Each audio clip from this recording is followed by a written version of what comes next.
All right, switching gears here. Another digital platform is under fire today after deleting the account of a right-wing media group. Project Veritas has been wiped off Vimeo's platform after it published reports accusing Google of bias against conservatives. The group founder, James O'Keefe, believes this is in line with other online outlets silencing speech. Joining us to discuss, investigative journalist Ben Swann. So, Ben, how do you view this move by Vimeo? I think it's a disgraceful move by Vimeo. It's really surprising if you've gone and you've watched the Project Veritas video, and I actually watched it when it was still up on YouTube before it was scrubbed from that platform. The video basically it involves the interview of a couple of insiders from Google, a whistleblower, and then some hidden camera footage. And essentially, they're talking about a program called ML Fairness, Machine Learning Fairness, an algorithm that Google is using to control what you see on YouTube and what you find in Google search results. Now, that is really all the video is. It's not even Project Veritas making claims. It's these people who work for Google currently who are making the claims. Google has not denied that these things are true. They simply removed it from their website. And now Vimeo went a step further, actually banning Project Veritas, saying that they cannot upload hateful, discriminatory, or defamatory content to their site.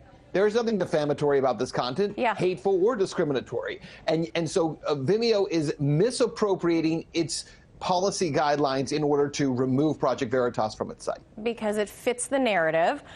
So let me ask you, are they going to run into similar debates that Facebook has faced recently about whether they're a publisher or a platform? And what are the ramifications of that? Because, Ben, they call themselves, quote, a free video viewing platform.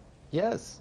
Yes, they do call themselves that, just as YouTube does as well, right? And so you and I have had this conversation before. This is the crux of the argument over that Section 230 of the Communications Act, which essentially says that you have to be either a publisher or a platform. And all of these so-called platforms that a year ago, 2 years ago, 3 years ago claimed they were platforms are now demonstrating that they are not. They are publishers who decide what content is allowed on their sites.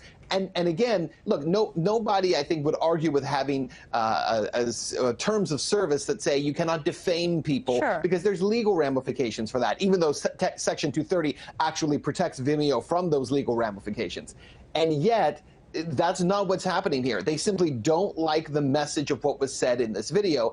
And here's the other weird thing about it, is that Vimeo has no bone to pick in this fight. They have no dog in this fight. This is a Google YouTube versus Project Veritas, and YouTube simply removed it. Why is Vimeo deciding that they have to stick up for YouTube? Yeah, I mean, it used to be that it was like, are you going to look at this on Vimeo or are you going to look at this on YouTube? You would think they're competitors, that, you know, they're the alternative to YouTube. But Ben, Vimeo is owned by this big media conglomerate called IAC.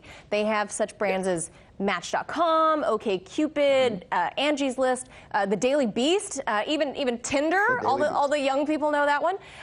Among a host of all these other online titles. How do you think parent companies shape the decisions? The parent companies absolutely shape the decisions. If you look at kind of the overall brand of what these guys are about, it really does fit with that same kind of small-minded, narrow view of the world that demands that everyone fit to where they are. You know, anybody who owns the Daily Beast is going to have to be taken with a grain of salt, because obviously the Daily Beast is just a rag. There's nothing legitimate about anything that they do.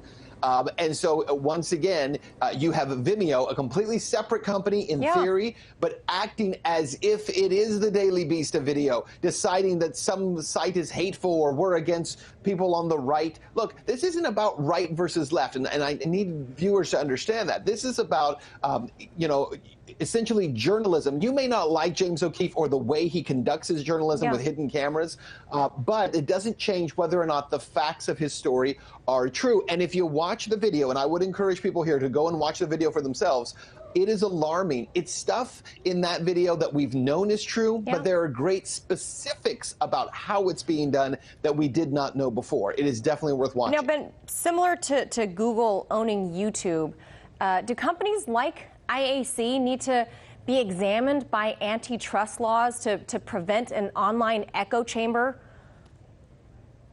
don't think they necessarily need to be examined for antitrust, because I don't think antitrust stops you from having an echo chamber. However, I think they are bringing upon themselves what will be coming, because there will absolutely be legislation coming down the pipeline that moves to restrict what these companies have been doing, and they've done it to themselves. Instead of creating platforms for people to speak, they have tried to create these conglomerates of ideas and platforms that control the narrative. Yeah. It is what Google is accused of doing in the video. It is what Vimeo is doing now, and there will be legislation, for better or for worse, that comes against them because of this. They are doing it to themselves. And this is just the beginning. As always, appreciate your take on this. Ben Swann, thank you.